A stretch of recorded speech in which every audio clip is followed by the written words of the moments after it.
what best practices can you share about being a podcast guest and how it differs from being a presenter or guest speaker? When you're a guest speaker, the biggest difference there is the interview format. So that goes back to that first thing that I mentioned, which is your story. You can call it your signature story, your brand story, whatever it is. You have to have that nailed. You have to know exactly the points you need to get across in this. But as a podcast guest, you're doing it. It's kind of a dance with the host, and it's got to be in a conversational format.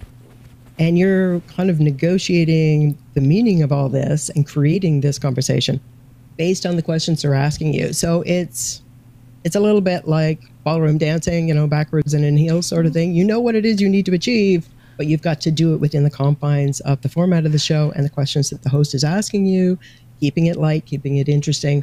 Again, that's why you need to know the host, the show, and what it is you need to say.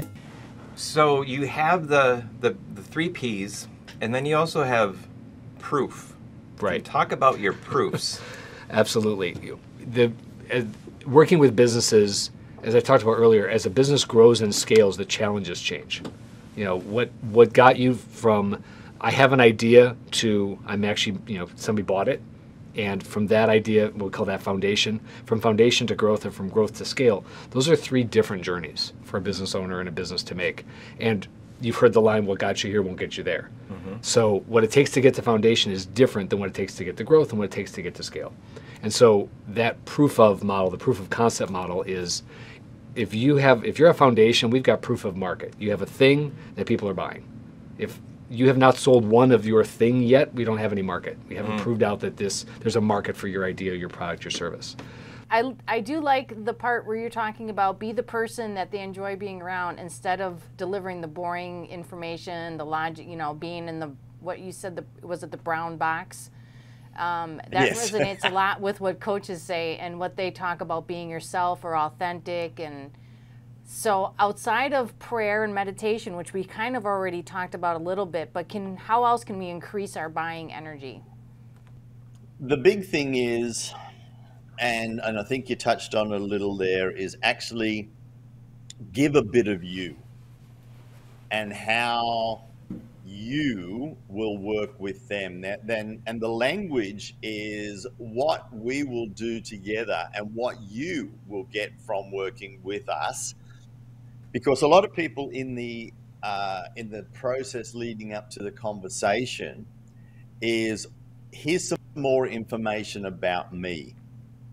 And I think we're going to get onto it, but I'm a sprinter. I go fast and I always jump ahead, so I'm going to do it anyway. There are 3 levels of influence when you're in selling. There's the imposed influence, and that's what most people are taught to do. I'm going to impose knowledge on you. I'm going to impose my influence on you to get you to buy.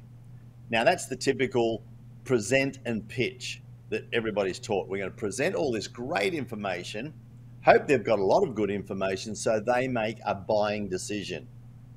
The next level is collaborative influence. And that is when you actually sit and work together on a solution. You co-create. And the golden rule is when they're involved, they invest. And there's lots of neuroscience about writing on screens and all of the things that we teach on how you can collaborate more. The thing, particularly with Zoom, 83% of all people on Zoom calls are multitasking. True, that's a fact. They've done the studies. So if you're just doing a present, possibly having a conversation, the chances are that they're just watching a few slides and doing something else. When you're collaborating, asking, getting them involved, how would this, and then quantifying, then you're actually going to make a massive, massive difference. And the last one is self. And you'll get to a point in the conversation where they will see that the value is going to be so much greater than what they're going to believe that they will pay. Then they will get to a point and say, hey, Steve, this is fantastic. How do we get started? And when you can get to, which we got with most of our people, 60% are asking to buy because they've collaborated, they take ownership and say, I want what we have just created. That's a great way of the conversation, and that is collaborate and confirm. You collaborate, create, confirm, and it's like, yep, the next steps are. So increasing the buying energy by really involving them, and not just in a pseudo way, but really getting them to quantify the value that you're going to be delivering and annotating it in front of them, writing it in front of them so it all adds up through the eyeballs.